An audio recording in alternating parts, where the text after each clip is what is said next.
Start. नमस्कार साथियों, मैं निशांत रंजन।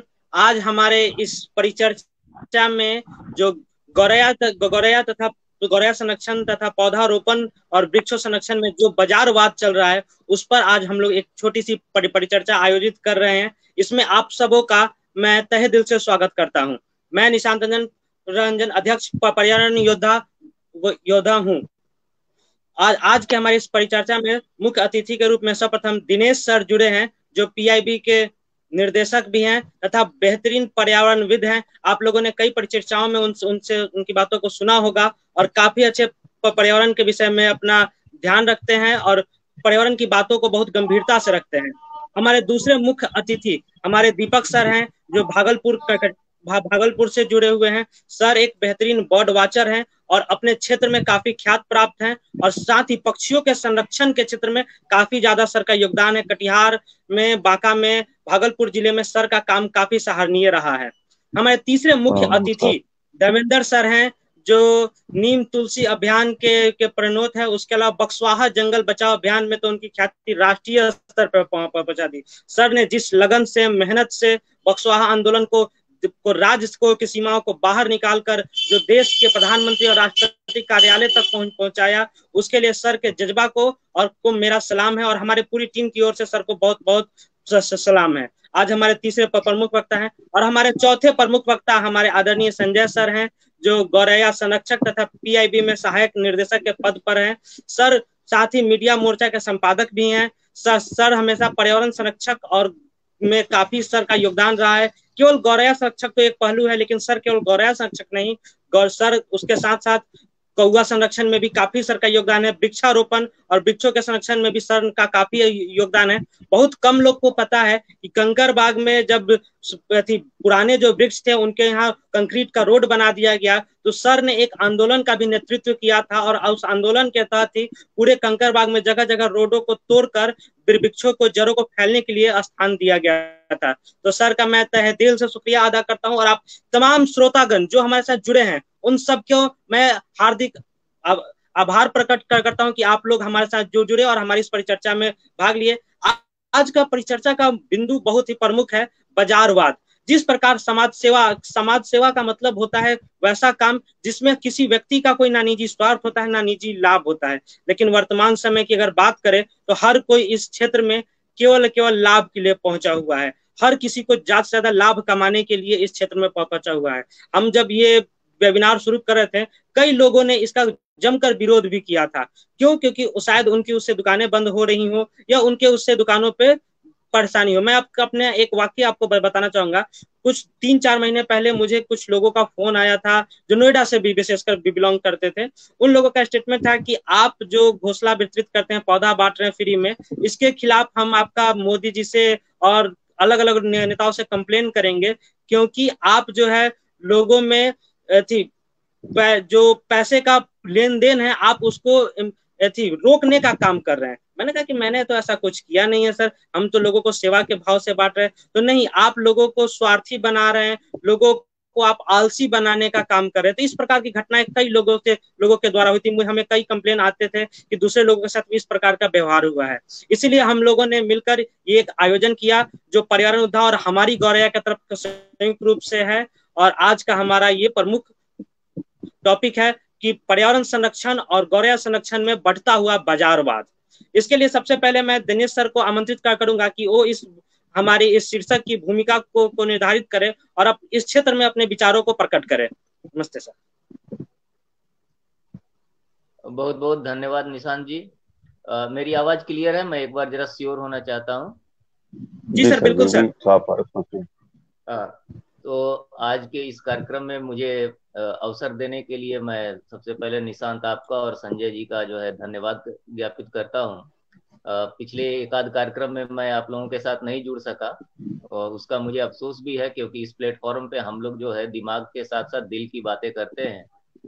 और आज हमारे साथ दीपक जी स्वयं जुड़े हुए हैं, धर्मेंद्र जी भी जुड़े हुए हैं, संजय जी तो हमारे इस पूरे मतलब कहा जाए इस आयोजन के, इस कार्यक्रम के, इस प्रयास के या इस तरह के जो आंदोलन भी कह दे तो शायद बहुत ज्यादा नहीं होगा, क्योंकि वो जिस तरह से मुहिम चला रहे हैं पशु पक्षी पर्यावरण इन सभी चीजों को लेकर, और एक वैचारिक रूप से जो एक मंच ये प्रदान किया जा रहा है हम लोगों को, इसके लिए संजय जी आपका बहुत बहुत धन्यवाद। और निशांत हमेशा की तरह जो है हमारे कार्यक्रम की ऊर्जा रहते हैं, ऊर्जा की केंद्र बिंदु रहते हैं। हालांकि निशांत ने जो मेरे बारे में कहा मैं उतना काबिल नहीं हूँ, लेकिन फिर भी इस विषय को लेकर के हमारी बड़ी चिंता रहती है, और चिंता इसलिए रहती है कि पर्यावरण पशु पक्षी इन सभी जगत के हम भी एक अंश हैं, हम इनसे अलग नहीं रह सकते हैं। तो आज का जो ये विषय है उसके बारे में मैं थोड़ा सा जो है अपने कुछ अनुभव या कुछ सैद्धांतिक पक्षों को रख सकूंगा, क्योंकि बहुत ज्यादा जो है मैं अभी इसमें इसके कार्य क्षेत्र में नहीं प्रवेश कर सका हूँ, जिसकी कि अभी मैं तैयारी कर रहा हूँ। पक्षी व पर्यावरण का बाजारीकरण, या पक्षी व पर्यावरण के संरक्षण के नाम पर बाजारीकरण, इस विषय को अगर हम समझना चाहें तो इसमें पक्षी व पर्यावरण को मैं एक ही समझता। कोई भी जीव हो, मैं यहाँ पे पशु पक्षी जीव इंसान सभी को पशु पक्षी के रूप में ही देख रहा हूँ, एक जीव के रूप में देख रहा हूँ। वो अपने पर्यावरण से अलग उसकी कोई अस्तित्व नहीं है। तो अगर मैं पशु पक्षी की बात करता हूं तो उनका पर्यावरण उनके साथ मिलकर ही जो है एक जीवन बनता है। और फिर उसका संरक्षण, उसके संरक्षण शब्द पर हम आते हैं, बाजारीकरण पे बाद में आएंगे। किसी को सुरक्षित रखना, उसको संरक्षित करना नहीं होता है। हम किसी एक पीढ़ी को, एक व्यक्ति को, एक पशु को, एक पक्षी को सुरक्षित रखने की जो क्रियाकलापों में आज अपने आप को जरूरत से ज्यादा झोंक दिए हैं, इसकी वजह से ही उनके संरक्षण पर कई सवालिया निशान उठ खड़े हुए हैं। तो इसलिए बाजारीकरण या बाजारवाद, अभी निशांत ने बाजारवाद शब्द का भी इस्तेमाल किया। बाजारवाद बाजारीकरण से और आगे की चीज है। जैसे ही जब हम किसी वाद की चर्चा करते हैं, तय है कि उस वाद के साथ विवाद जुड़ेंगे। इसलिए मैं बाजारवाद पर नहीं जाऊंगा, और मैं अपने जो आज के हमारे सुधी और प्रबुद्ध वक्ता जिन्हें हमने अतिथि वक्ता के रूप में आज आमंत्रित किया है, हमारी उनसे ये मतलब गुजारिश भी होगी कि हम लोग बाजारवाद के बजाय बाजारीकरण पर ही आज अपने आप को सीमित रखें, क्योंकि फिर ये विषय बहुत ज्यादा बड़ा और गंभीर हो जाएगा। तो ये मेरा निवेदन है उनसे। मैं अपनी बात शुरू करना चाहता हूँ एक छोटी सी कहानी के तौर पे। अगर हम लें एक तोता और पिंजड़ा की कहानी, जो हम सभी लोग जानते हैं, सभी घरों में पहले एक, या सभी कहने का मतलब ये नहीं कि वन टू ऑल, लेकिन अधिकांश घरों में हम तोते को पिंजड़े में रखते हैं। क्यों? क्योंकि हम उसको जो है सुरक्षित करना चाहते हैं कि उसे कोई बिल्ली ना खा जाए, उसे कोई चूहा या सांप या इन सभी कुत्ते, इन सब चीजों से संरक्षित करने के लिए हमने एक पिंजड़ा बनाया। ये पिंजड़ा मानव का आविष्कार है, उस तोते ने नहीं बनाया। अब कोई एक पक्षी जो है तोते के रूप में घूमता टहलता या किसी वजह से घायल होकर के अगर आपके आंगन में आ जाए, तो अब आप उसे अगर सुरक्षित रखना चाहते हैं, मैं यहाँ संरक्षित की बात नहीं कर रहा हूँ, सिर्फ तोते की सुरक्षा की बात कर रहा हूँ, तो हम एक पिंजड़ा खरीद कर ले आते हैं और उस पिंजड़े में उस तोते को रख देते हैं। यहां तक तो चीजें समझ में आती है कि उस एक खास जीव को, जिसे मैं तोता के नाम से कह रहा हूं, उसे सुरक्षित रखने के लिए हमें पिंजड़े की जरूरत है। अब अगर पिंजड़े की जरूरत के हिसाब से मैं तोता लाने लगूं, तो यहां पर बाजार आ जाता है कि हमारे पास 10 पिंजड़े हैं, एक पिंजड़े में तो एक तोता आ गया, बाकी 9 पिंजड़े में तोता कहां से आएगा। अब ये बाजार जो है उस तोते के जो है संरक्षण या सुरक्षा के नाम पर पिंजड़ा बेचने के लिए तोते पकड़ने का काम जो है उसे प्रमोट करने लगता है।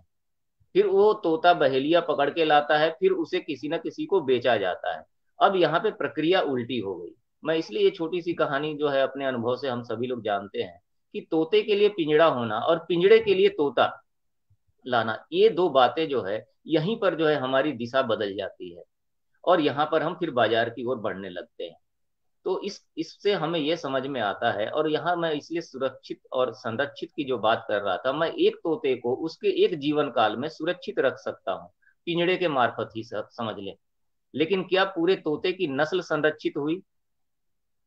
ये एक सवाल यहाँ पर आ जाता है, और यहीं पर जो है बाजारीकरण को लेकर के हमें थोड़ी सी आपत्ति होने लगती है कि ये बाजार तोते को संरक्षित करना चाहता है या कि पिंजड़े को। तो यह एक सवाल उठता है, और शायद इसकी चर्चा आज हम लोग करेंगे, और दीपक जी, धर्मेंद्र जी, संजय जी, निशांत, ये सभी लोग जो है अपने विचार इस पे करेंगे। एक और उदाहरण ले, मोटर कार का उदाहरण हम लेते हैं। हम सभी लोग मोटर कार लिए। मोटर कार जो है हमारा एक विशिष्ट उत्पादन है। अब एक मोटर जब हम खरीदते हैं तो मोटर जो है ये जितना क्षेत्रफल घेरता है, मान ले 4 मीटर बाय 3 मीटर का अगर कोई हमारा एक मोटर कार है, तो 12 स्क्वायर मीटर जो है वो उतनी धरती हमेशा के लिए तब तक छेक कर रहेगा, चाहे वो आपके गैराज में रहे, चाहे आप उसे किसी बाहर बाजार के पार्किंग में रखें या कहीं भी रखें।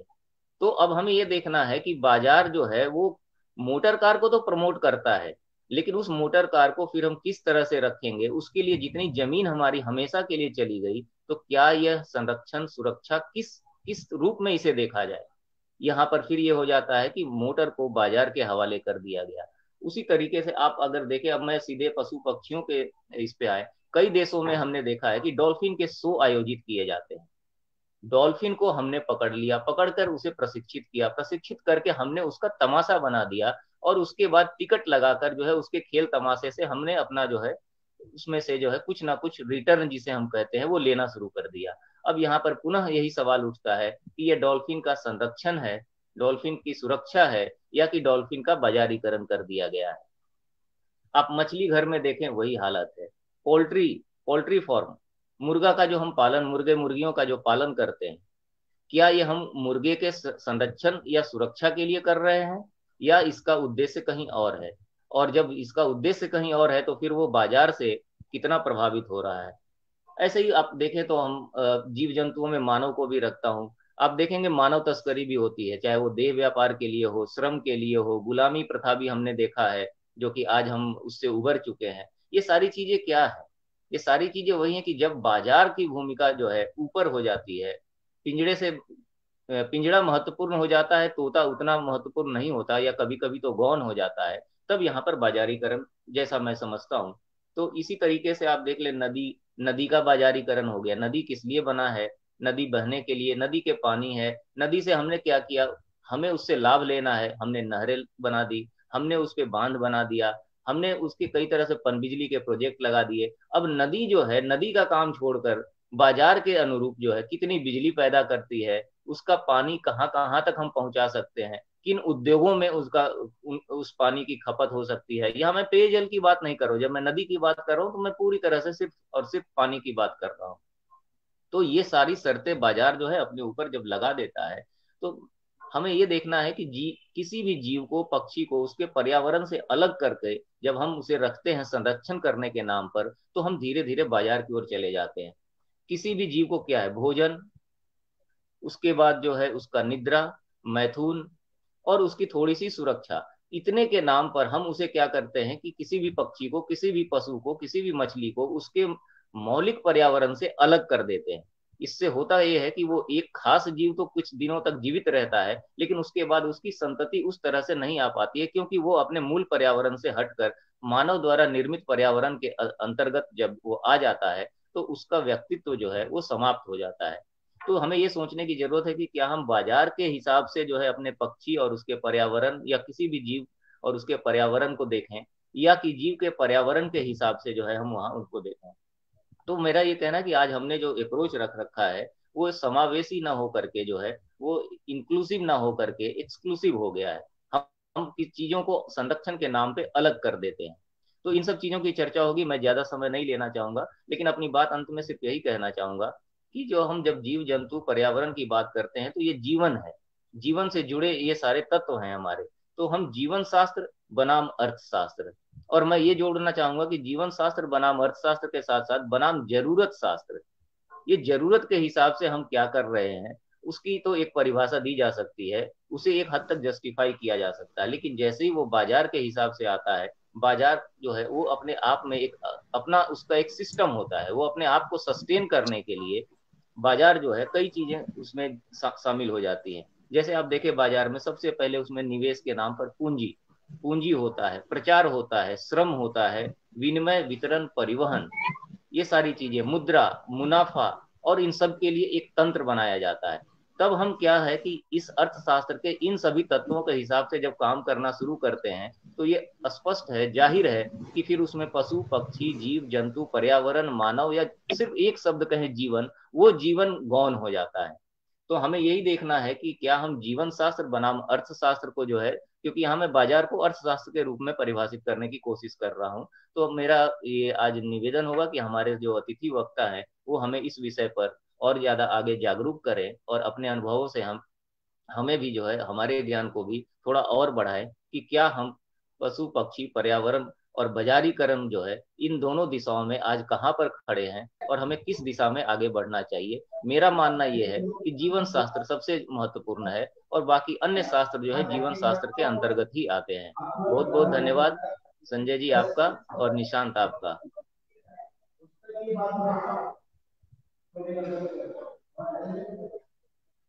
संजय जी, निशांत, मेरी बात पूरी हो गई है। अब दूसरे अतिथि वक्ताओं को जो है हम आमंत्रित करें।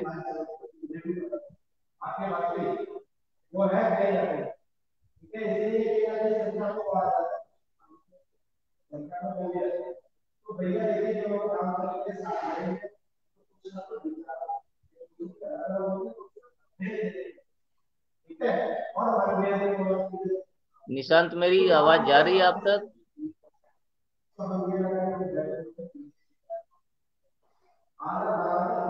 हेलो।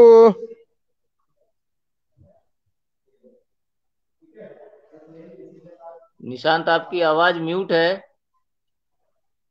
आप माइक ऑन कर लें निशांत। जी सर, आवाज मेरी जा रही है सर। हाँ, सर मेरी आवाज बात मेरी जा पूरी रही हो है सर। चुकी है। जी मेरी जी जी बात सर, पूरी हो धन्यवाद चुकी सर। है।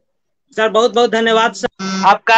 आपने सच में सर बहुत ही उम्दा तरीके से बताया सर कि बाजारवाद और बाजारीकरण दोनों में बहुत ही अच्छा अपने कहानियों के माध्यम से कैसे बताया कि पहले तो एक तोता को हम लोग लाकर एक के पिंजरे में रखते हैं, लेकिन अब तोते के हिसाब से अगर हम लोग पिंजरा लाने लगे तो हमें बहुत सी दिक्कतों का सामना करना पड़ेगा। हम एक केवल उसको संरक्षण का काम नहीं कर रहे बल्कि उनके पूरे नस्ल को बर्बाद करने का काम कर रहे हैं। बिल्कुल सही सर, हम आपकी बातों से पूरी तरह सहमत है सर। हम सर अब धर्मेंद्र सर के पास जाना चाहेंगे सर। धर्मेंद्र सर जो नीम तो तुलसी अभियान के बहुत ज्यादा जुड़े हुए हैं, और सर से हम जानना चाहेंगे कि किस तरह पर्यावरण संरक्षण के नाम पे बाजारीकरण किया जा रहा है। कई लोग हमें मिलते हैं जो जैसे सर ही जैसे नीम तो तुलसी अभियान का पौधा लोगों को फ्री में वितरित करते हैं, लेकिन बहुत से लोग उसके एवज में मोटी रकम वसूलते हैं और वो सर जगह जगह पर ये किया जाता है। कभी कभी तो ऐसा भी होता है कि पौधा कोई लगा के जाता है, दूसरे कोई आते हैं, फोटो खिंचाते हैं और अपना पौधा का कि उसके एवज पे दूसरे जगह लोगों से बड़े पैमाने पे मोटी रकम ऐंठने की कोशिश भी करते हैं, जो वर्तमान समय में लोगों का पेशा बन चुका है। हम कई घटनाओं को ऐसा देखा कि काम कोई और करता है और लेके कोई और चला जाता है। उसके अलावा पौधे के बड़े पैमाने पे मोटे मोटे पैसे लोग की मांग करते हैं कि हम समाज सेवा करें, आप हमारी मदद करें, पैसे दे। तो इस पर धर्मेंद्र सर का क्या नाम है, उनकी क्या विचार जानना चाहेंगे। धर्मेंद्र सर, आपको मेरी आवाज जा रही है सर? हाँ, जा तो रही है, लेकिन मेरी आवाज आप लोग सुन रहे हैं? जी सर, आपकी आवाज आ रही है सर। जी सर, आपकी आवाज आ रही है सर। जी सर। हाँ, आप आज के इस बाजीकरण में उपस्थित आयोजक संजय जी, दीपक जी, निशांत जी, आप संचालन कर रहे हैं, एवं दिनेश जी ने अभी जो बात कहा शास्त्र का, तो सही में जो प्रकृति का शास्त्र है, कहीं न कहीं वह सही रूप में आज तक शास्त्र का लोगों को अनुसरण नहीं कर पाया, जिसके चलते आज हमें पक्षी संरक्षण की जरूरत पड़ रही है, जल संरक्षण की जरूरत पड़ रही है, वृक्षों के संरक्षण की जरूरत पड़ रही है। और जहां तक के शास्त्र की बात कहे हैं, तो शास्त्र में एक शास्त्र और आता है, प्रकृति धर्म शास्त्र। हम प्रकृति धर्म शास्त्र से आज विलुप्त की ओर है और उसके प्रति घर घर में यह अलग जगाने की जरूरत है कि एक्चुअली में प्रकृति शास्त्र धर्म है क्या। इसलिए जीवन को समझने के लिए, जीवन चलाने के लिए यह जो 5 तत्वों का जो विकास है, वह 5 तत्वों में प्रतिदिन ह्रास हो रहा है। वातावरण में जो बौद्धिकता होनी चाहिए, वातावरण से बौद्धिक काम हो गया है। इस तरह लोगों को ये जीवन शास्त्र और फिर ये जो अर्थशास्त्र के प्रति कि हम कैसे किस रूप में धन को अर्जित कर सकते हैं, यह जो लोगों के मन में जो विचार आ रहा है, चाहे पक्षी के नाम पर हो, चाहे वृक्षों के नाम पर हो, या फिर अपने माध्यम से लोगों को दूसरे के काम को पब्लिसिटी दे करके अपना नाम कमा करके उसको जो धन उपार्जन करने का ये जो प्रवृत्ति चल रही है पर्यावरण के क्षेत्र में, यह एक सही नहीं है। इसलिए सही में अगर हम अभी जो बाजीकरण शब्द जो संजय जी ने दिया है, इस बाजीकरण से हम आने वाली पीढ़ी को सही प्रकृति धर्म नहीं सिखा सकते। और जहां तक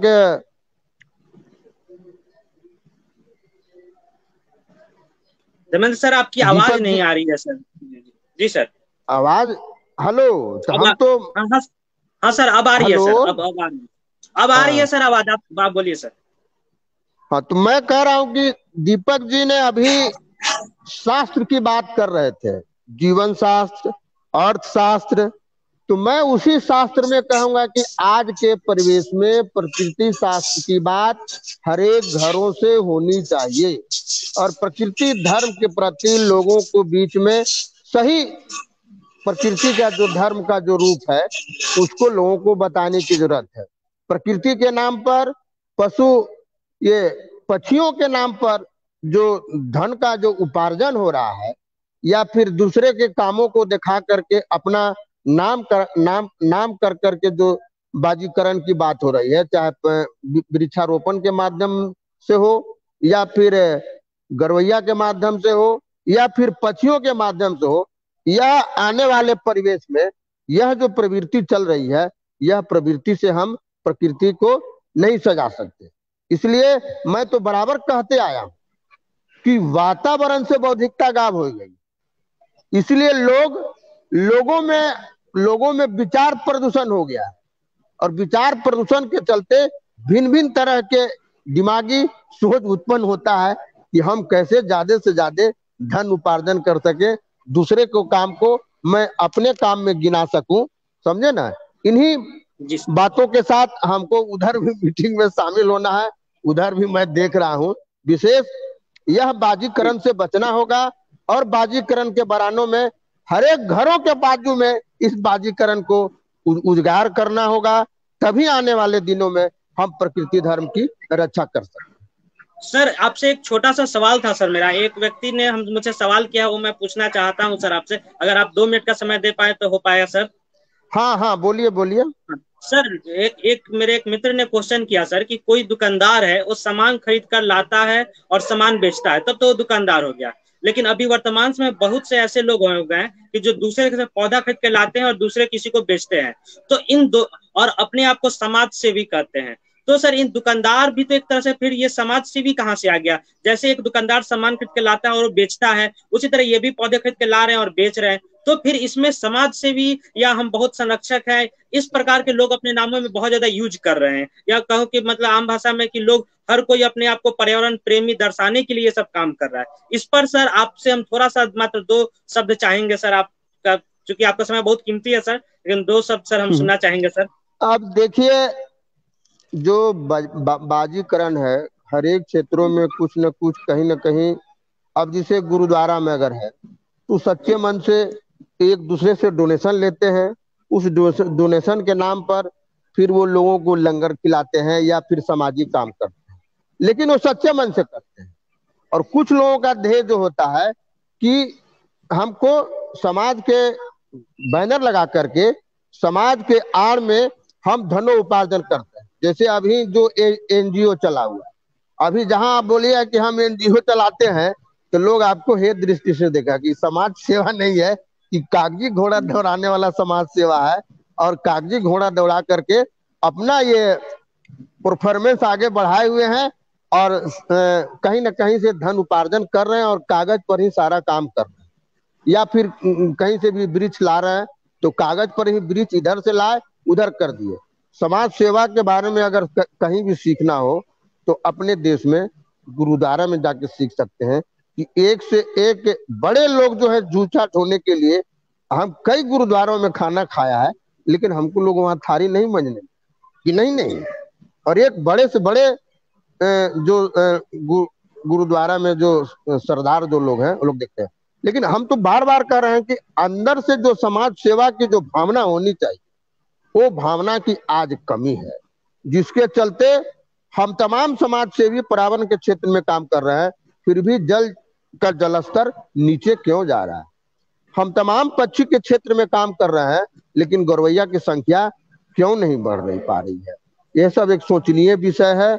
और फिर पर्यावरण के क्षेत्र में हम काम कर रहे हैं, फिर भी तापमान बढ़ते जा रहा है। इसलिए फिर मैं आप लोगों से अंतिम में कहना चाहूंगा कि वातावरण में से बौद्धिकता गायब हो गई है, जिसके चलते लोगों के विचारों में बौद्धिक विचार नहीं आने के कारण ये सब घटनाएं घट रही है। और हम लोगों को सबसे पहले वातावरण को बौद्धिक बनाना होगा, तब लोग बौद्धिक बन पाएंगे, तब फिर सही प्रकृति धर्म के प्रति लोग अपना कर्तव्य निभा पाएंगे, तब आने वाले पीढ़ी सही दिशा में जाएगा। न तो जिस दिशा में ये जा रहा है वह एक सोचनीय विषय है, चिंतनीय विषय है। बिल्कुल सही सर, हम आपकी बातों से पूरी तरह से सहमत है सर, और आपका बहुत बहुत धन्यवाद दे देते हैं सर कि आपने एक ऐसी बात को रखा जो सर शायद वर्तमान समय में लोग बोलने के पहले मतलब 1000 बार सोचेगा या वो बोलना नहीं चाहेगा। आपने गुरुद्वारा का उदाहरण दिया, बिल्कुल सही सर। गुरुद्वारा के लोग कहीं भी कभी किसी से ना ही उन लोगों ने कभी चंदा मांगा, ना कभी कोई पैसा मांगते हैं, और खुद से सेवा करते हैं, भले वो कितने भी उच्च पद पे हो। मैंने तो अभी तक किताबों में पढ़ा है कि राष्ट्रपति और मुख्यमंत्री लोग भी जाकर गुरुद्वारा में जूठे लोगों के बर्तन मांजते हैं। तो सेवा की असली भावना हमें इन लोगों से सीखनी चाहिए।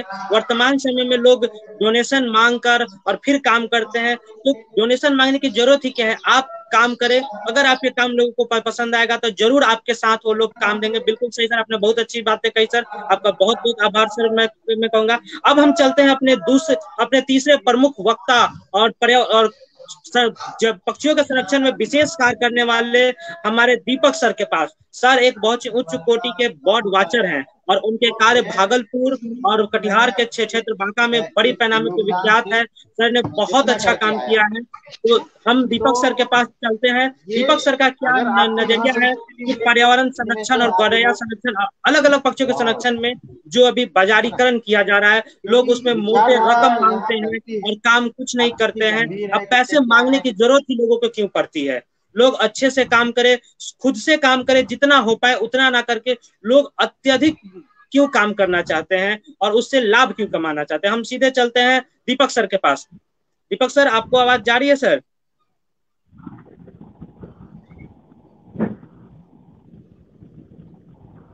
कुछ तकनीकी खामियों की वजह से लग रहा है कि दीपक सर हमसे नहीं जुड़ पा रहे हैं, लगातार जुड़ने की कोशिश कर रहे हैं लेकिन वो जुड़ नहीं पा रहे हैं।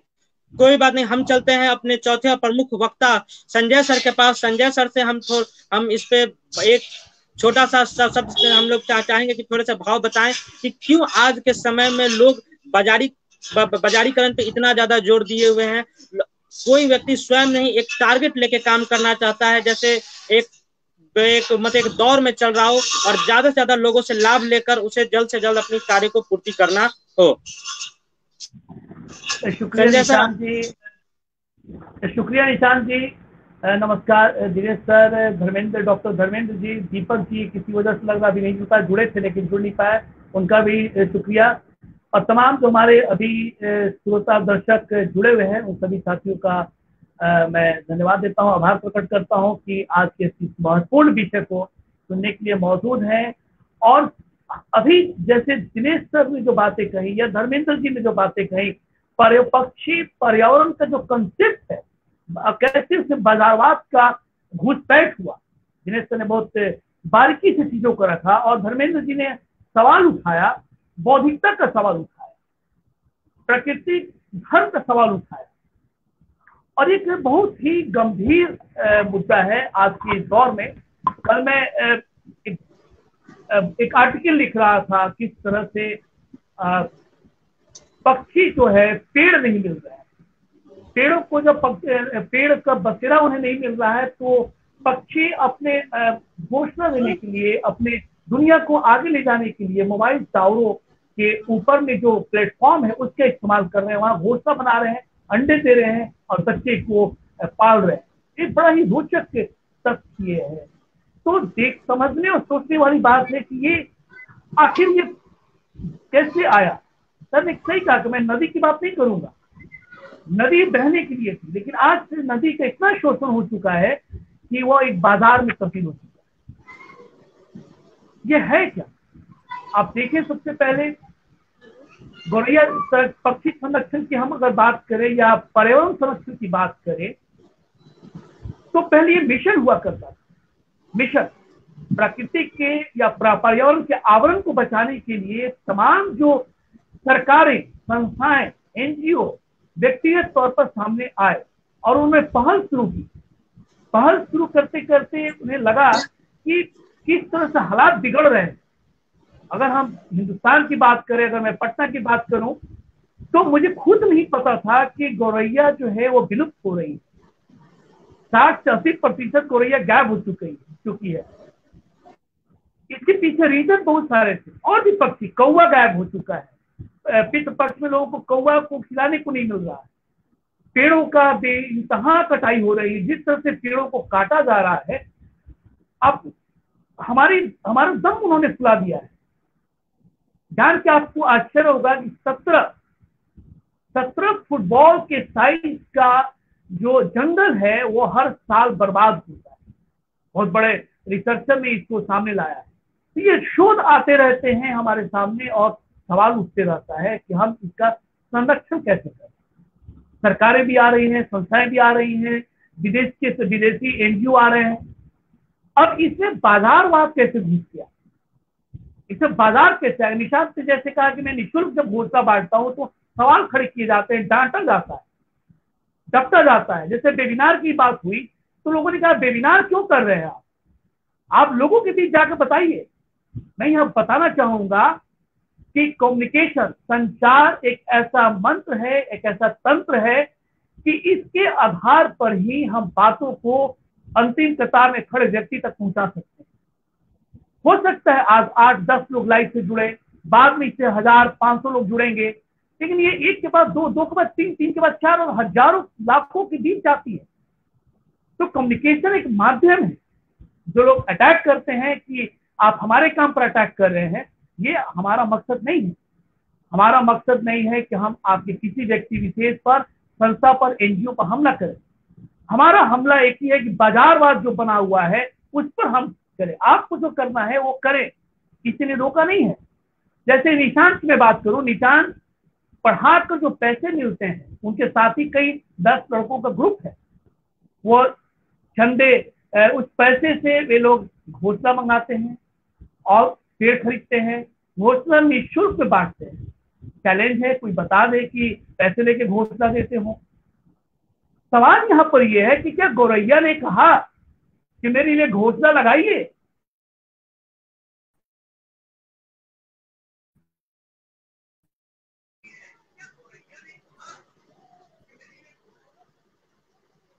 सर आपकी आवाज नहीं आ रही है सर। संजय सर की आवाज नहीं आ पा रही है।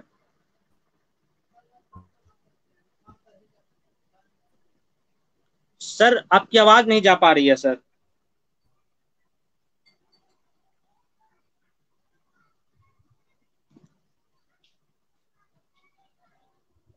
लगता है कुछ तकनीकी खामियों के वजह से आवाज नहीं आ पा रही है। ये चीज थोड़ी सी, जब हम लोग परिचर्चा करते हैं ऑनलाइन कोई माध्यम से करते हैं तो हमारा एक बहुत बड़ा जो स्रोत रहता है वो हमारे इंटरनेट पे होते हैं, और इंटरनेट की स्पीड भी कभी अप डाउन होती रहती है, जिसके वजह से इस प्रकार की कई समस्याओं का सामना करना पड़ता है।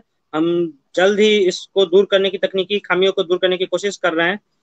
तो हम तब तक जी मैं ये कह रहा था निशांत, तब तक हमारे साथ जो लोग जुड़े हैं उन्होंने कई अपने संदेश डाले हैं, हम उन पे भी चर्चा कर सकते हैं। जैसे अभी मैं पढ़ रहा था, तिलक झा ने एक बात कही है और बड़ी सुंदर बात कही है कि धन जो है, धन में कोई खराबी नहीं है धन, लेकिन उन्होंने जो अपना संदेश दिया है कि धन को जब तक वो हमारे नियंत्रण में है तब तक ये बाजारवाद या बाजारीकरण मैं नहीं कह सकता हूँ, लेकिन जब धन हमें नियंत्रित करने लगता है वहां पर बाजार आ जाता है। तो ये तिलक ने बहुत अच्छी बात कही है। मैं चाह रहा था कि ये शेयर कर लिया जाए बाकी लोगों से भी, और अगर किसी का कोई प्रश्न है तो वो प्रश्न भी आप तब तक एकत्र करें ताकि हम सब लोग उस पर भी विचार या अपने जो भी हमारी समझ है हम वो शेयर कर सके उनके साथ। जी बिल्कुल सर मैं आपसे सर एक प्रश्न पूछना चाहूंगा सर, ताकि हम जब तक संजय सर जुड़ नहीं पा रहे तब तक सर आप सर कुछ प्रश्नों का जवाब दे सर।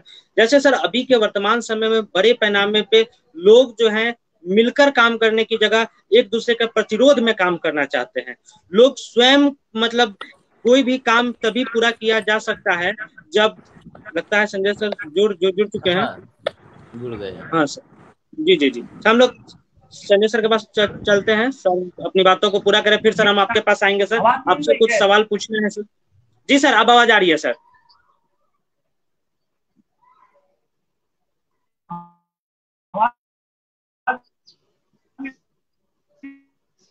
सर अभी आवाज आपकी कट रही है सर।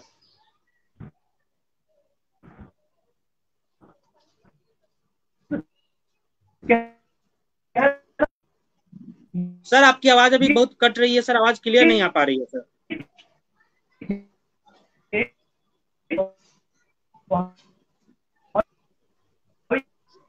संजय जी, नेट की स्पीड लगता है आपकी कम हो गई है। आप अपना फोटो या वीडियो हटा दें, सिर्फ ऑडियो मोड में आए तो आपकी आवाज पहुंच जाएगी हम तक।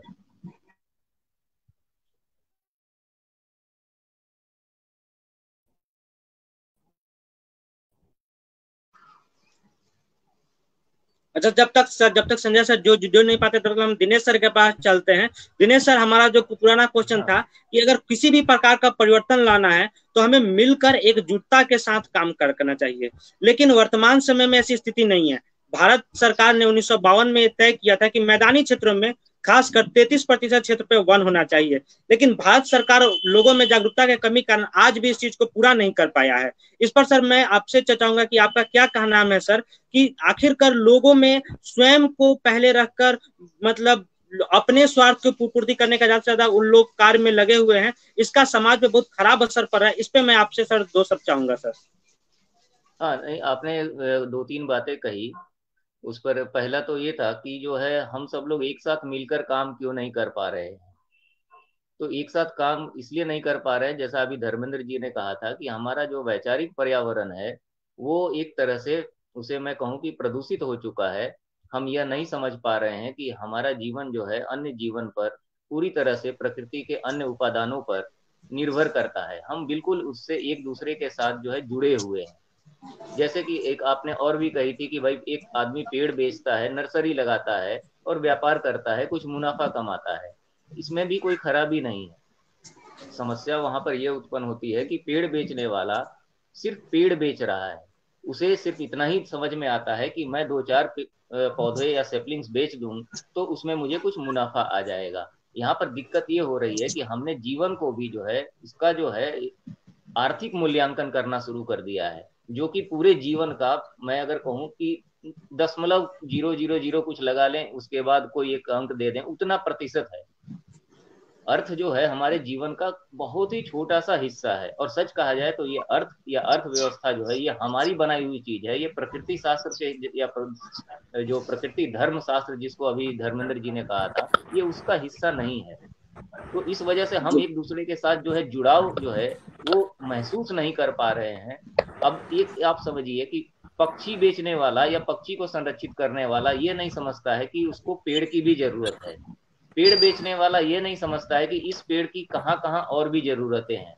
तो हम एक दूसरे के साथ जो ये पूरा जुड़ाव है, जो एक पूरा सर्किल है, जो मैं कई दफा आप लोगों के साथ शेयर भी कर चुका हूँ कि हम सब एक दूसरे से पूरी तरह से जुड़े हुए हैं। हमें चाहे वो नजर आए या नजर ना आए।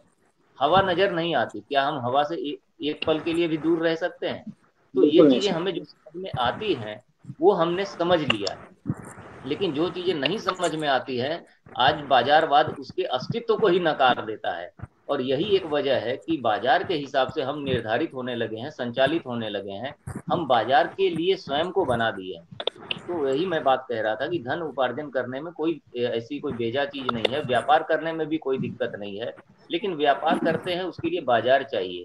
लेकिन व्यापार हम अपनी जरूरतों के लिए जब तक करते हैं, एक संतुलन है कि बाजार की जितनी भूमिका है वो अपनी भूमिका निभाए, लेकिन जब हम अपने आप को बाजार की भूमिका के हिसाब से ढालना शुरू करते हैं, वहीं पर यहाँ पर जो है हमारा ये तनाव आता है। पक्षी को पेड़ से हटाकर पिंजड़े में डाल देना, यहाँ पर बाजारीकरण या बाजारवाद स्पष्ट दिखता है। तो मेरा यही कहना है कि पक्षी और पेड़, जल, वायु, जो भी चीजें हैं, इनका जो एक दूसरे के साथ अन्योनाश्रय संबंध है, हम एक दूसरे के साथ बिल्कुल ऐसे जुड़े हुए हैं कि एक भी ईंट अगर निकली तो पूरी दीवार गिर जाएगी। तो ये समझ जो है धीरे धीरे विकसित हो रही है। और आप लोग जो प्रयास कर रहे हैं और आज हमारे साथ जो लोग जुड़े हुए हैं, ये हमारा जो है, क्योंकि हम बौद्धिक रूप से ज्यादा सोचने लगे, तार्किक हो गए हैं हम जीवन को तर्क के हिसाब से देखते हैं। लेकिन अगर कोई पूछे कि सांस लेने और पानी पीने का तर्क क्या है, तो कोई नहीं बता सकेगा।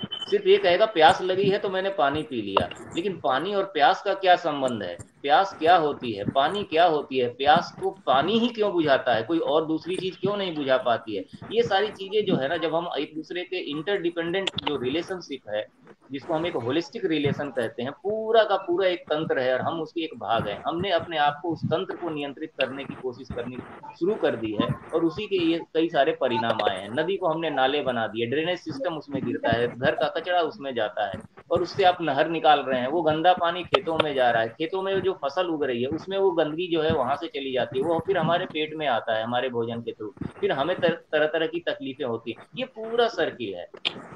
इस पूरे तंत्र को जो है हम इस चक्रीय रूप में ना देखेंगे तो कहीं ना कहीं कट आएगा, और जब कट आएगा तो ये जो है, ये जो साइकिल है, ये टूट जाएगा और उसी के दुष्परिणाम आ जा रहे हैं। और उसी का आप सभी लोग जो है यहाँ पर प्रयास कर रहे हैं। तो बाजार को बाजार ही रहने दिया जाए, उसकी जितनी जरूरत है उतने तक ही उसे सीमित रखा जाए। बस ये मेरा ये कहना है। निशांत सर, अब हम वापस संजय सर के पास चलते हैं। सर का माइक जुड़ चुका है, इंटरनेट की जो असुविधा आ रही थी उसके लिए हमें खेद है। अब सर, आपको हमारी आवाज जा रही है सर? हाँ, आ रही। हाँ सर, आप अपनी बातों को पूरा करें सर। आपके असुविधा, आप जब अनुपस्थित थे तो हम लोगों ने कार्यक्रम को आगे बढ़ाने की कोशिश किया था सर। अब आप सर अपनी बातों को सर फिर से वापस रखें सर। खेद, तकनीकी वजह से मैं नहीं जुड़ पाया थोड़ी देर के लिए। तो मेरा कहना ये है कि जो हर चीज में देखा जाए, चाहे वो मीडिया की हम बात करें, एक मिशन के तहत शुरू होता है।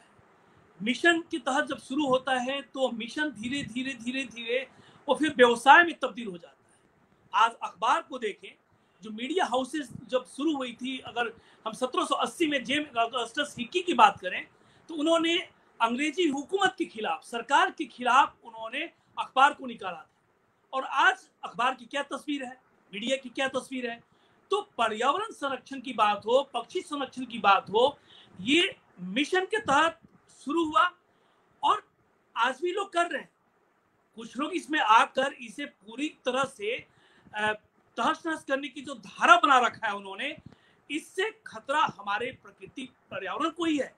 मैं दो उदाहरण दूंगा। एक गरुड़ संरक्षक, मैं श्री अरविंद मिश्रा की चर्चा करना चाहूंगा। एक मिशन के तहत भागलपुर के कदवा में गरुड़ संरक्षण में वो लगे हुए हैं। सालों से वो इस काम को अंजाम दे रहे हैं। डॉक्टर समीर सिन्हा की अगर हम बात करें, wild life trust of India के चीफ कंजर्वेटर हैं। उन्होंने घड़ियाल, टाइगर और न जाने कितने जीव जंतुओं के संरक्षण के सवाल को लेकर महत्वपूर्ण काम किया है। कोई मिशन के तहत काम किया, व्यवसाय नहीं बनाया। उसी तरह हम चलेंगे एक बहुत ही आम आदमी के पास, आम और खास तो मैं नहीं कहूंगा, नवादा में चलता हूं। नवादा में वहां पर जब जाएंगे तो रंजीत महतो हैं।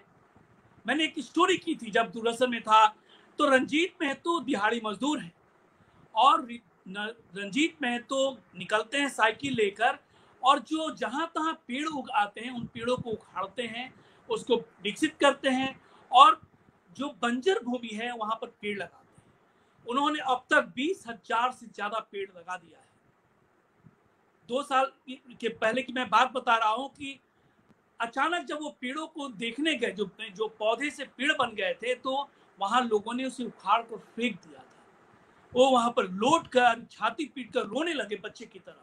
वो एक गरीब आदमी है, किसी से पैसा नहीं लेते, चंदा नहीं लेते, जहां तहां पड़े जो ये हमारे डॉक्टर धर्मेंद्र जी भी करते हैं। उन्होंने नाम दिया है दिव्यांग पौधा। जहां तहां जो पौधे उड़ आते हैं, पीपल के, नीम के, जो भी हैं, उसको वो डेवलप करते हैं, विकसित करते हैं नर्सरी में, फिर उसको लगाते हैं।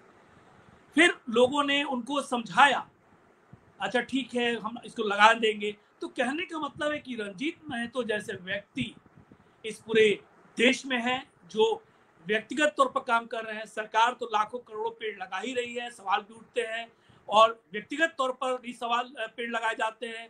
हम सब किसी का नाम नहीं लेना चाहेंगे। मुंगेर में देव वृक्ष के हैं, वो काम करते हैं। मतलब हर जगह है, भागलपुर में है, आपको पटना में है। सुमन जी अभी समस्तीपुर वाले को पेड़ लगाने के साथ साथ ऑक्सीजन को लेकर वो पूरे बिहार में नहीं देश भर में घूम घूम कर जागरूकता फैला रहे हैं। लेकिन अगर इसमें बाजार आ जाता है, आप जाएंगे सोशल ये इंटरनेट पर, तो नेस्ट और दाना पानी की जब बात खोजेंगे तो आपको दर्जनों आपके सामने ऑप्शन आ जाएंगे। 100, 150, 200, 300, 400 रुपये में आपको पानी घर, दाना घर, उसके बाद दाना पानी के भी चिड़ियों के हिसाब से वो दाना पानी भी बिकता है। गुजरात में और राजस्थान में कई जगहों पर बड़े पैमाने पर लोग घोंसला और पानी घर बनाते हैं, पानी का जो बॉक्स होता है वो भी बनाते हैं और बेचते हैं। बेचने का मतलब तात्पर्य यह है कि वो व्यवसाय करते हैं, लेकिन उनका उस पर आमदनी नहीं होती है। मैं यहाँ एक और नाम का चर्चा करना चाहूंगा, जगत किंखाब वाले, जो गुजरात के स्पैरोमैन है। वो भी निःशक्त भावना से गौरैया संरक्षण के साथ साथ अन्य पशु पक्षियों को बचाने में लगे हुए हैं। उनका मुहिम है और इस मुहिम के तहत वे काम कर रहे हैं। तो कहने का मतलब है, अब उनसे लोग बॉक्स भी मंगवाते हैं, वो निःशुल्क बॉक्स भी देते हैं। हमारे पास 500 बॉक्स गत्ते का निःशुल्क राजस्थान गुजरात से हमारे भाई यतीम भाई हैं, उन्होंने भिजवा दिया और उसे हम निःशुल्क बांट रहे हैं लोगों को। और वहां से सस्ते में जैसे आप बॉक्स मंगवाते हैं, तो ये बाजार तो नहीं है। अगर हम सक्षम हैं तो हम उसे बंटवा रहे हैं। लेकिन सबसे बड़ा सवाल ये उठता है कि पक्षियों को बचाने के लिए जो घरों में हम बॉक्स लगाते हैं, हम बाजार से खरीद कर लाते हैं, मंगवाते हैं, उसे ज्यादा दाम पर बेच देते हैं। पौधा लाते हैं वन और पर्यावरण विभाग से 10 रुपए में और ज्यादा दाम में बेच देते हैं। ये गलत है।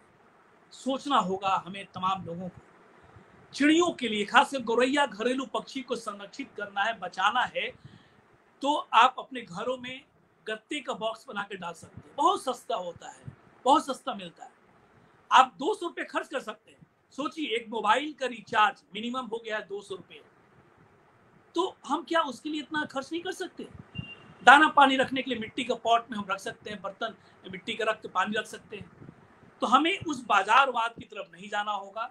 अगर हम बाजार में जाएंगे तो फिर सवाल उठेंगे, चाहे वो संजय कुमार हो, चाहे निशांत हो, चाहे डॉक्टर धर्मेंद्र हो, चाहे दीपक जी हो, तो सवाल तो उठेंगे। चाहे कोई भी देश के किसी भी कोने में बैठा व्यक्ति हो, तो सवाल उठेगा ही कि ये लोगों ने इसे बाजार बना दिया है।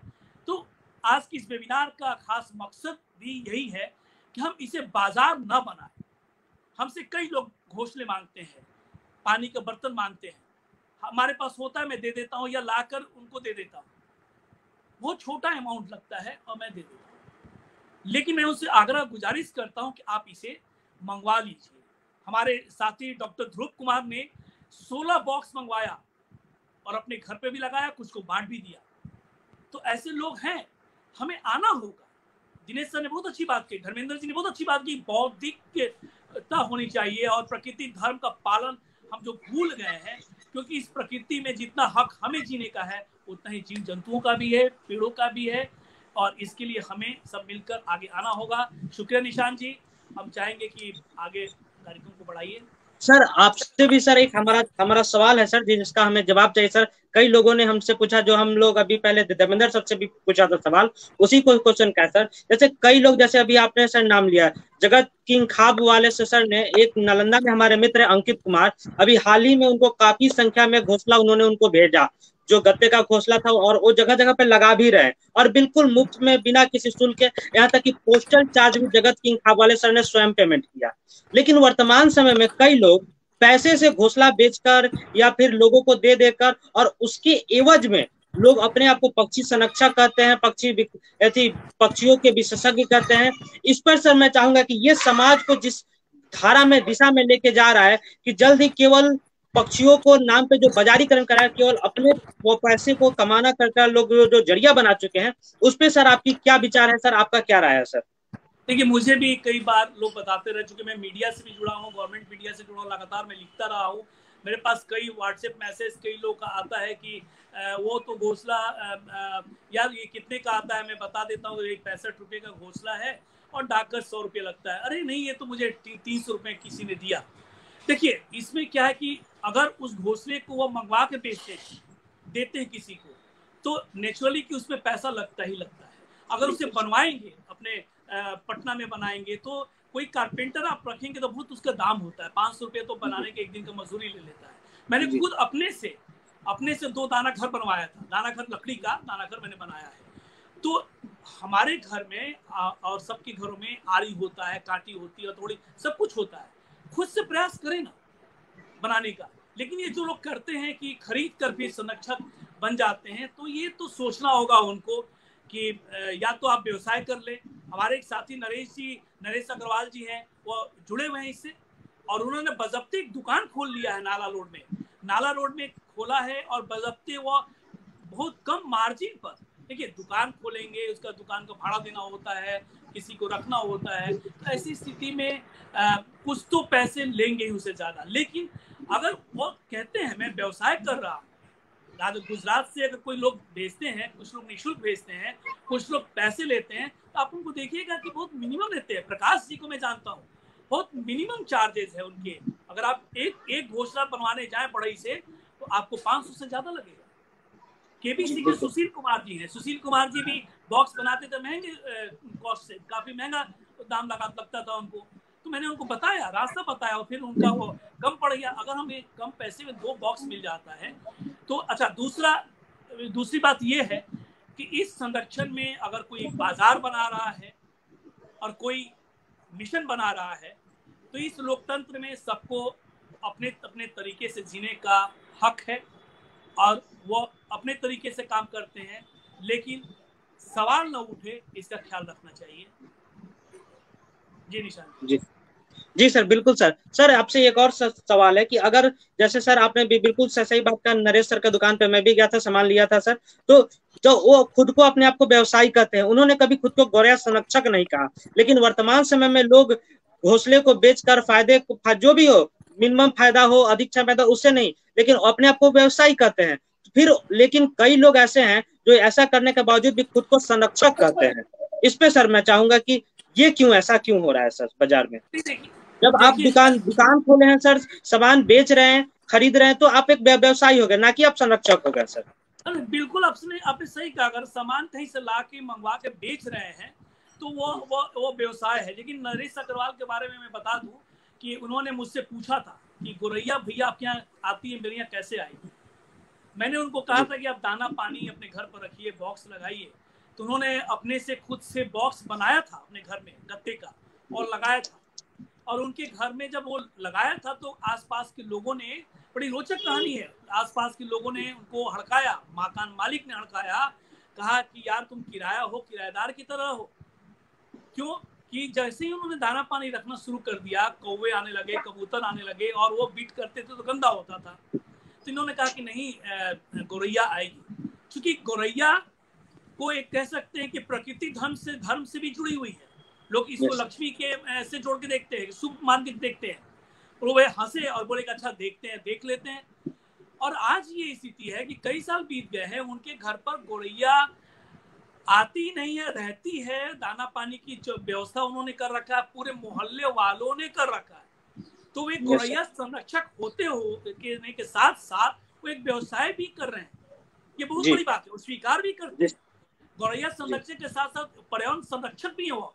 अब वो सुबह निकलते थे, और सुबह जब निकलते थे तो जहां जहां सरकार ने पेड़ लगा रखा है, देखेंगे आपके पूरे राज्य में पेड़ लगा रखा है ग्रिल के साथ, उससे पौधे मर गए।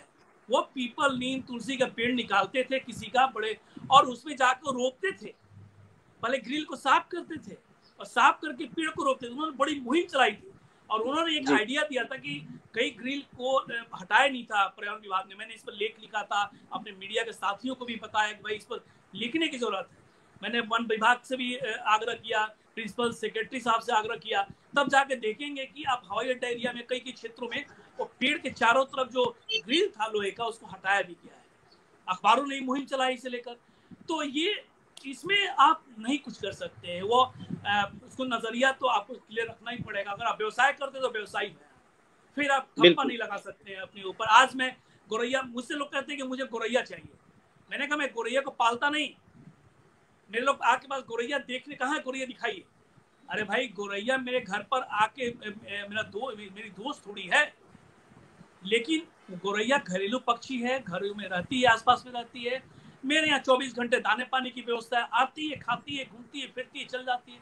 उसे खुला आसमान चाहिए। हम क्यों पिंजड़े में बंद करें? दिनेश सर ने कहा पिंजड़े में तोता को लाए, लेकिन एक नस्ल को हमने बचाया। हमारे पास स्नो व्हाइट कल आई थी पानी पीने के लिए परसों, वो आती है, कई तरह की चिड़िया आती है। तो क्या मैं उन्हें पकड़ के उनको घोंसले में डाल दूं? मैंने घोंसला इसलिए बनाया कि अगर उन्हें अंडे देने हो तो उसमें आए, और मैंने खुद अपने पैसे से, कई लोगों ने मुझे दिया भी, मैंने उसको लगाया, अब बनाया भी था, मैंने उसके लिए अपार्टमेंट भी बनाया। तो इसलिए मेरा आग्रह है, गुजारिश है, अगर इस अभियान में जो लोग भी जुड़े हुए हैं वो सक्षम है, नहीं आप अगर संरक्षण अभियान चला रहे हैं, मिशन चला रहे हैं, तो मिशन तक ही सीमित रखें। बहुत कम पैसा लगता है, लोगों को जागरूक करें, जागरूकता की कमी है, उन्हें बताएं कि आप अपने घर के जो वेस्टेज चीज है उससे आप घोंसला बना सकते हैं। अगर किसी को संपर्क है तो मुझसे संपर्क करें, मैं बताऊंगा। 360 डिग्री की जो संस्था है पटना में, अजीत झा उसके अध्यक्ष है, वे लोग कबाड़ से जुगाड़ करते हैं और घोंसला बनाते हैं कबाड़ से। तो आप उनसे संपर्क करें, वो बताएंगे कि कैसे कैसे। आप राकेश खत्री जी से, जिनका गिनीज बुक वर्ल्ड रिकॉर्ड में नाम दर्ज है, वे लोग कबाड़ से घोंसला बनाते हैं, ट्रेनिंग देते हैं लोगों को। तो आना होगा, हमें व्यवसाय नहीं बनाना है, हमें मिशन के तहत इसे आगे ले जाना होगा। जी निशान जी, हमें बहुत हो गया मेरा, आप देख लीजिए होंगे तो। बहुत बहुत शुक्रिया सर। अब हम लोग वापस अपने दीपक सर, मुख्य वक्ता में से एक दीपक सर के पास चलते हैं। कुछ तकनीकी खामियों की वजह से पिछले बार वो नहीं जुड़ पाए थे, इस बार मैं चाहूंगा कि अगर वो जुड़ गए हो, अगर हमारी आवाज सर दीपक सर के पास जा रही हो, तो अब हम वो अपनी बातों को रखें। दीपक सर, क्या आपको हमारी आवाज जा रही है?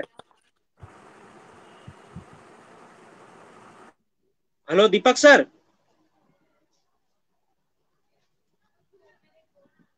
लगता है कुछ तकनीकी खामियों की वजह से सर जुड़ नहीं पा रहे हैं। ऐसा हो सकता है, ये भी इसमें भी नहीं है, क्योंकि आजकल इंटरनेट सेवा बहुत ज्यादा ही दिक्कत में रह रही है, और साथ ही साथ उनके क्षेत्र के आसपास तूफान भी आने वाला है। तो हो सके कुछ कारणवश सर नहीं जुड़ पाए, इसके लिए हम क्षमा प्रार्थी हैं। अब हम सर दिनेश सर के पास चलते हैं कि सर आप सर एक सारांश में पूरे हमारे इस वेबिनार। जी सर।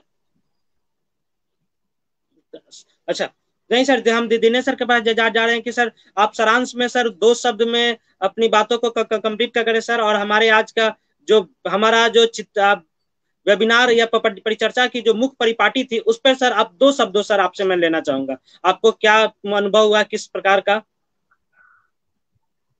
हाँ, धन्यवाद निशांत। आज की जो हमारी चर्चा हुई है उसमें जो मूल विषय है कि हम जो भी प्रकृति, पर्यावरण, जीव जंतु, इनके संरक्षण और सुरक्षा की जो बात कर रहे हैं, उसमें बाजार और व्यापार, इसको लेकर जो है हम कुछ नकारात्मक कुछ सकारात्मक जो है चीजों को सामने रख रहे हैं अपने अपने अनुभवों के हिसाब से।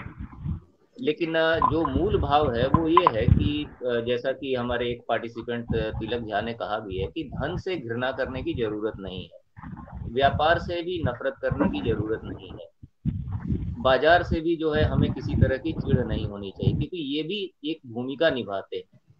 लेकिन जैसा आपका भी मूल प्रश्न रहा कि जो लोग व्यापार कर रहे हैं और फिर अपने आप को संरक्षक कहते हैं, व्यापार करते हुए भी कोई आदमी संरक्षक हो सकता है, मेरा ये मानना है।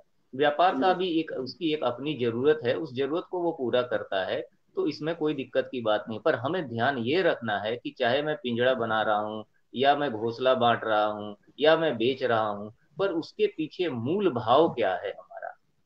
कोई अगर सिर्फ बेचता है ये सोचकर कि मुझे मुनाफा कमाना है, कोई आदमी जो है एक उसी पौधे को बेचता है ये सोचकर कि ये पौधा कल बड़ा होगा तो ये कई जीव जंतुओं का आश्रय बनेगा, ऑक्सीजन देगा, फल देगा, छाया देगा, और ये सभी के काम आएगा, और इस प्रकृति में जितने जीव जंतु हैं उन सभी को इससे एक राहत मिलेगी।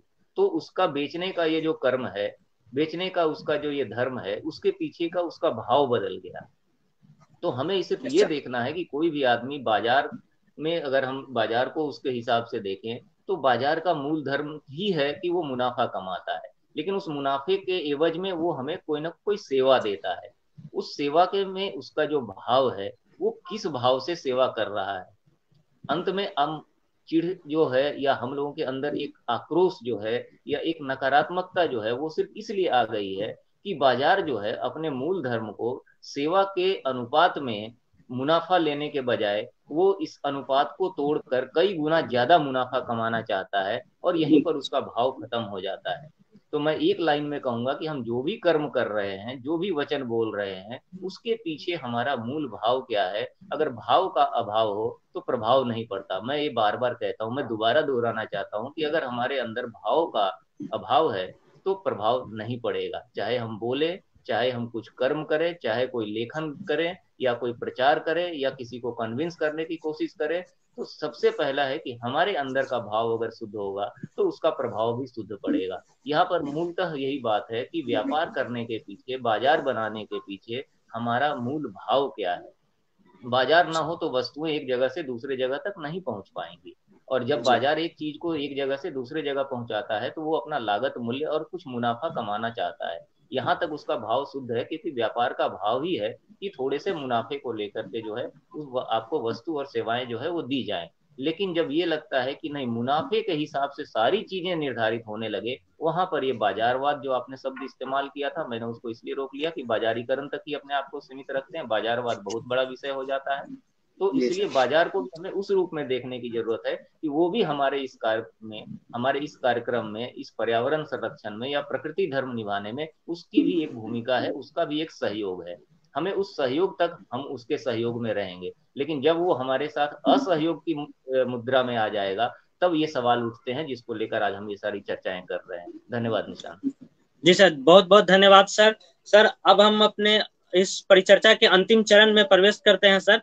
सर सबसे पहले आए हुए आज सभी वक्ताओं को मेरा बहुत बहुत आभार सर। आप लोगों ने बहुत ही शॉर्ट नोटिस में सर, परसों हमारी बात हुई थी कि हम लोग ऐसे प्रकार की चर्चा करेंगे सर, और आप लोगों ने सहमति दिया था सर। सर मैं आपकी हर एक बात से सहमत हूँ सर कि हाँ, आप ये बात सही है कि बाजार एक बहुत जरूरी चीज है, लेकिन उसका लाभ का तय होना चाहिए। लोग अत्यधिक लाभ पे जो मूल्य सामान को बिक्री करते हैं, फिर वो आपका लाभ कमाने का जरिया बन जाता है, ना कि कुछ और। जैसे मैंने अपनी शुरुआत में ही बताया था कि मेरे साथ एक घटना घटी थी कि मुझे एक नोएडा से एक सज्जन व्यक्ति ने कॉल किया, कहा कि आप जो ये मुफ्त में बांट रहे हैं, मैं इसके खिलाफ आपके खिलाफ जो अमित शाह के पास और नरेंद्र मोदी जी से, बड़े बड़े नेताओं से कंप्लेन करूंगा कि आप देश में मुफ्त खोरी बढ़ा रहे हैं, लोगों को मुफ्त में लाने का काम कर रहे हैं, लोगों में जो पैसे का ट्रांजैक्शन है उसको आप रोक रहे हैं। मैं बोला कि सर आपको शौक है सर, आप एप्लीकेशन लिखे सर, कंप्लेन कर दे, एक कॉपी मुझे भी फॉरवर्ड कीजिएगा सर, जरूर हम भी देखेंगे सर, और जो होगा सर कीजिएगा बिल्कुल।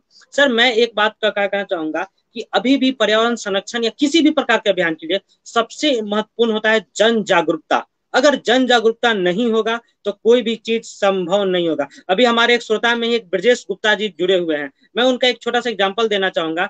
जब 2020 के समय की बात थी, मैंने उनसे, वो उत्तर प्रदेश के देवरिया जिले के रहने वाले हैं, मैंने उनको बोला कि सर हम लोग, वो हमारे मित्र भी हैं, तो हम लोग जब इन्वायरमेंट बारे शुरू किया था रास बिहारी सर के आशीर्वाद से, तो हम लोगों ने कहा कि सर हम चाहते हैं कि केवल ये पटना विश्वविद्यालय में ना रही, देश के हर विश्वविद्यालय में होना चाहिए। आप खुद गोरखपुर विश्वविद्यालय के छात्र, दीनदयाल उपाध्याय विश्वविद्यालय गोरखपुर के, आप वहां पे भी कीजिए। तो उन्होंने कहा था कि नहीं, मुझे समय नहीं है और मैं इसमें जुड़ भी नहीं पाऊंगा, अगर इसके बदले मुझे कुछ फायदा हो तो मैं जुड़ूंगा। लेकिन मैं वर्तमान समय में बात कर रहा हूँ कि वर्तमान समय में ब्रजेश सर निस्वार्थ भाव से लगातार घोंसले को खुद से बनाकर और लोगों को मुफ्त में बांट रहे हैं। हम लोगों के साथ, हमारे साथ भी जुड़े हुए हैं, लगातार पौधे लगाते हैं, प्रत्येक रविवार को पौधे लगाते हैं और भी लोगों को उत्साह करते हैं। और आज उनको अपने टीम में लगभग 15 से ज्यादा लोग उन्होंने जोड़ लिया, जो जगह जगह पे, केवल बिहार में, यूपी में जगह जगह पे पेड़ लगा रहे हैं, पौधे पर लगा रहे हैं। मैं एक आकाश दत्त की बात करना चाहूंगा। आकाश दत्त जो है